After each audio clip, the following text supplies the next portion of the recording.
Hey y'all, welcome back as we go through the very last chapter in the book of Numbers together. Wow, we are moving into the final chapter of Numbers chapter 36 today.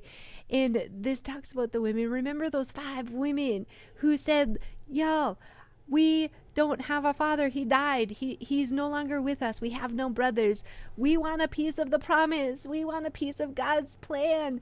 Don't leave us out. And then Moses took it to the Lord, and the Lord said, yes, give them the land.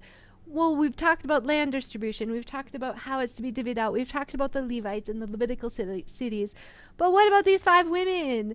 So this very final chapter gives us that answer. How do they get their land? And we'll go ahead and move into verse 1 of chapter 36.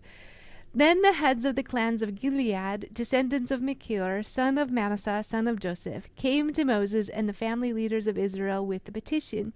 They said, Sir, the Lord instructed you to divide the land by sacred lot among the people of Israel. You were told by the Lord to give the grant of land owned by our brother Zelophehad to his daughters. But if they marry men from another tribe, their grants of land will go with them to the tribe into which they marry. In this way, the total area of our tribal land would be reduced. Then, when the year of Jubilee comes, their portion of land will be added to that of the new tribe, causing it to be lost forever to our ancestral tribe. So Moses gave the Israelites this command from the Lord. The claim of the men of the tribe of Joseph is legitimate. This is what the Lord commands concerning the daughters of Zelophehad. Let them marry anyone they like, as long as it is within their own ancestral tribe. None of the territorial land may pass from tribe to tribe, for all the land given to each tribe must remain within the tribe to which it was first allotted. The daughters throughout the tribes of Israel who are in line to inherit property must marry within their tribe, so that all of the Israelites will keep their ancestral property. No grant of land may pass from one tribe to another. Each tribe of Israel must keep its allotted portion of land. The daughters of Zelophehad did as the Lord commanded Moses. Mahlah, Tirzah, Hoglah, Milcah, and Noah all married cousins on their father's side. They married into the clans of Manasseh's son Joseph. Thus their inheritance of the land remained within their ancestral tribe. These are the commands and regulations that the Lord gave to the people of Israel through Moses while they were camped on the plains of Moab beside the Jordan River across from Jericho. The men of these tribes are like, God has laid out exactly who's supposed to get what land according to God's plan. These 5 women were going to get land. So then this concern rises within the 12 tribes who have now been allotted of what they're going to be getting based on how big they are or how small they are and where they're going to be positioned. And they say, okay, but look, when a woman marries, she inherits her husband's land, but she has land, so then that land would become his too, and the tribes will get all mixy-mashy. And they're like, what do we do here? Because this is how God laid out the plans.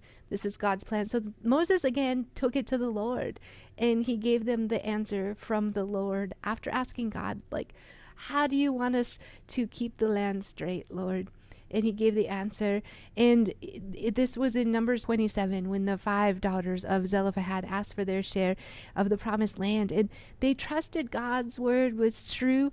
They believed his promises would come to pass, and they faithfully stood before the leadership, and they boldly asked for a piece of the promise. They wanted a piece of God's plan and promise, and they didn't want to be left out of what God had in store for them. So God, in his sovereign grace, he changed the rules of the culture and said, yes, the women get the land.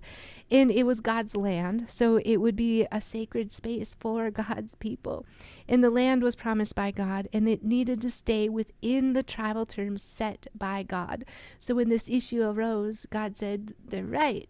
they need to honor this term that the land will stay within the tribe, which means you need to stay within your own tribe of marriage. And God had multiplied their nation, so there was lots of people to pick from. And the women understood this term of God, and they followed God's direction. They did exactly what God said. They wanted to honor God with their lives, and they wanted a piece of the promise, and they weren't going to balk at God's desire, God's design, God's will, and God's grace. And they received their promised portion, and they did exactly what God said. And that concludes the land division. So that brings us to the end of Numbers, y'all. I hope you are having a glorious day in the Lord.